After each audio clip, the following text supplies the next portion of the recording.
नमस्कार, स्वागत है आप सभी का सांकेतिक भाषा के इस खास बुलेटिन को लेकर हाजिर हूं मैं कृतिका और मेरे साथ हैं मेरे सहयोगी शरद मुदगल जो खबरों को सांकेतिक भाषा में आप तक पहुंचाएंगे। तो चलिए शुरुआत करते हैं इस खास बुलेटिन की और सबसे पहले देखते हैं हेडलाइंस। संसद के बजट सत्र का आज आखिरी दिन। राम मंदिर पर दोनों सदन में सरकार पेश करेगी प्रस्ताव। राज्यसभा में आज श्वेत पत्र भी होगी चर्चा।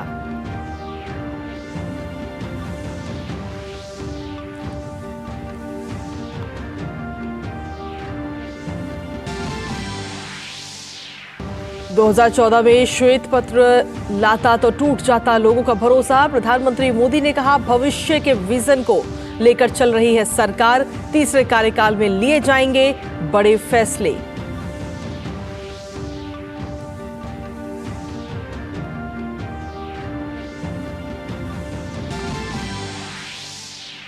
विकसित भारत विकसित गुजरात कार्यक्रम को आज संबोधित करेंगे प्रधानमंत्री मोदी। पीएम आवास योजना के तहत बने लाखों घरों का करेंगे उद्घाटन और भूमि पूजन।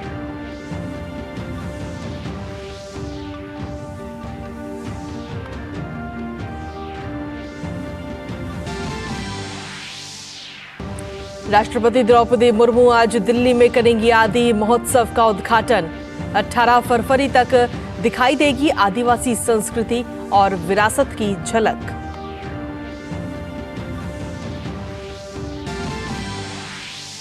अंतर्राष्ट्रीय खबरों में पाकिस्तान में आज साफ होगी नई सरकार की तस्वीर।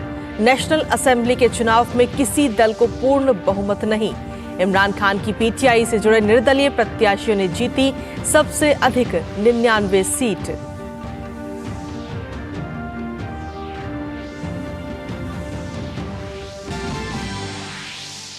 और खेल की खबरों में चेन्नई ओपन के सेमीफाइनल में आज भारत के शीर्ष टेनिस खिलाड़ी सुमित नागल के सामने होगी चेक गणराज्य के डालिबोर सवरसिना की चुनौती। क्वार्टर फाइनल में सुमित ने डोमिनिक पलान को दी शिकस्त।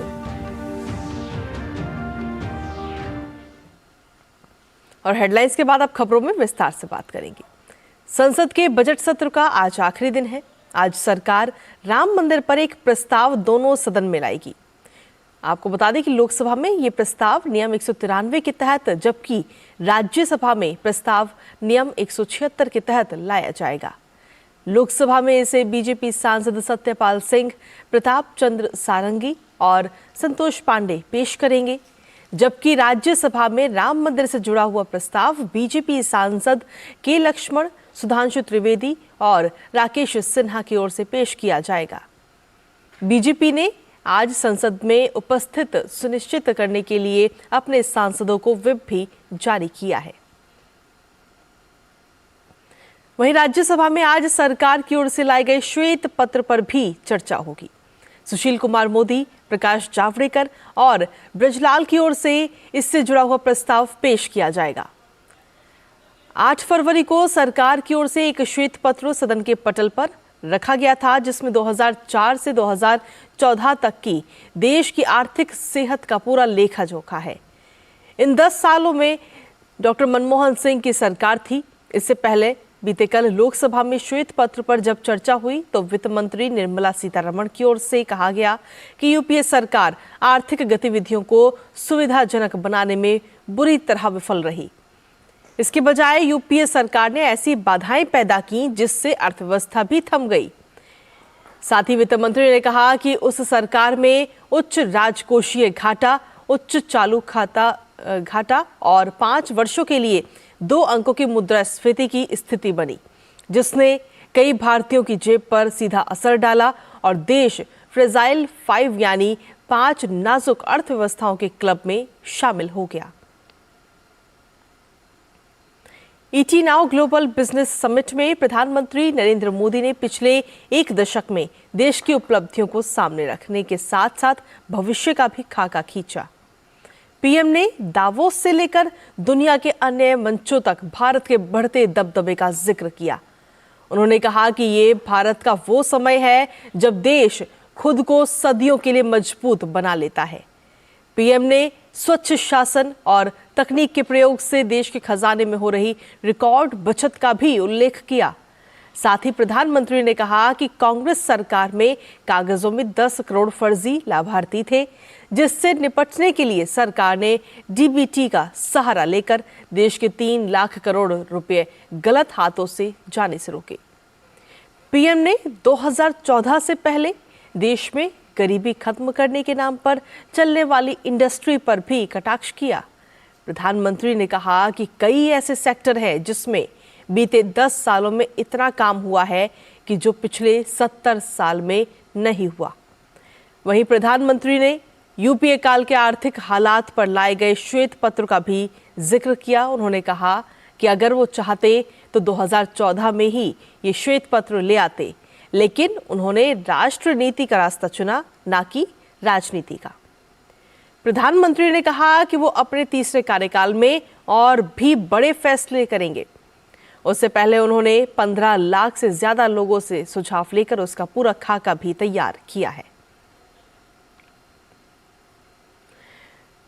वहीं प्रधानमंत्री नरेंद्र मोदी आज वीडियो कॉन्फ्रेंसिंग के माध्यम से विकसित भारत विकसित गुजरात कार्यक्रम में शामिल होंगे। कार्यक्रम के दौरान प्रधानमंत्री गुजरात में प्रधानमंत्री आवास योजना और अन्य आवास योजनाओं के तहत निर्मित 1.3 लाख से अधिक घरों का उद्घाटन और भूमि पूजन करेंगे। इस दौरान प्रधानमंत्री कार्यक्रम को संबोधित भी करेंगे। कार्यक्रम गुजरात के सभी जिलों में 180 से ज्यादा स्थानों पर आयोजित किया जाएगा, जिसमें मुख्य कार्यक्रम बनासकांठा जिले में होगा। कार्यक्रम में आवास योजनाओं सहित विभिन्न सरकारी योजनाओं के हजारों लाभार्थियों की भागीदारी भी देखने को मिलेगी। वहीं राष्ट्रपति द्रौपदी मुर्मू आज नई दिल्ली में आदि महोत्सव का उद्घाटन करती हुई नजर आएंगी। मेजर ध्यानचंद नेशनल स्टेडियम में आयोजित होने वाला ये महोत्सव 18 फरवरी तक चलेगा, जिसमें जनजातीय विरासत की समृद्ध विविधता को प्रदर्शित किया जाएगा। महोत्सव में 300 से ज्यादा स्टॉल होंगे, जो जनजातीय कला, हस्तशिल्प, प्राकृतिक उपज और स्वादिष्ट जनजातीय व्यंजनों का विविध प्रदर्शन करेंगे। वहीं महोत्सव में प्रवेश निःशुल्क होगा और आगंतुक सुबह 11 बजे से रात 8 बजे तक इस महोत्सव में आकर शामिल हो सकते हैं।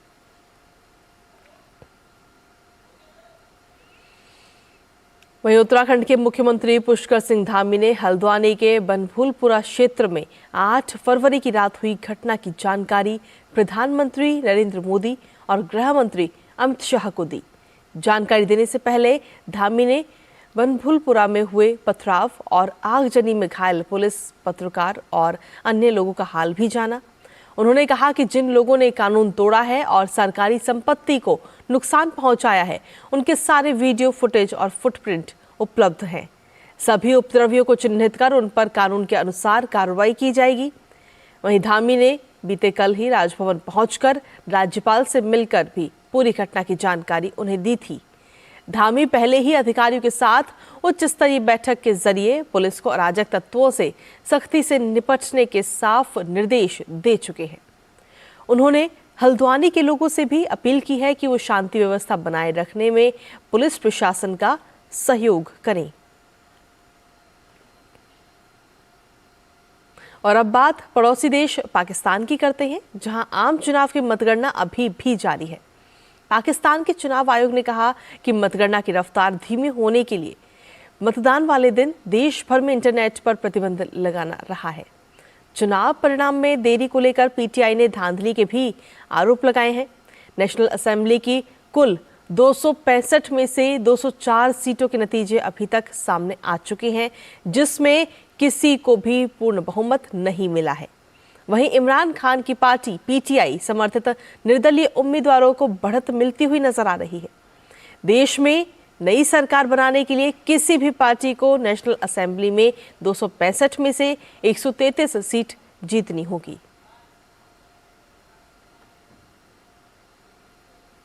और वहीं दूसरी तरफ उत्तर पश्चिमी पाकिस्तान में हिंसा की घटना सामने आई है। पुलिस और पूर्व प्रधानमंत्री इमरान खान के समर्थकों के बीच हुई झड़प में 2 लोगों की मौत हो गई।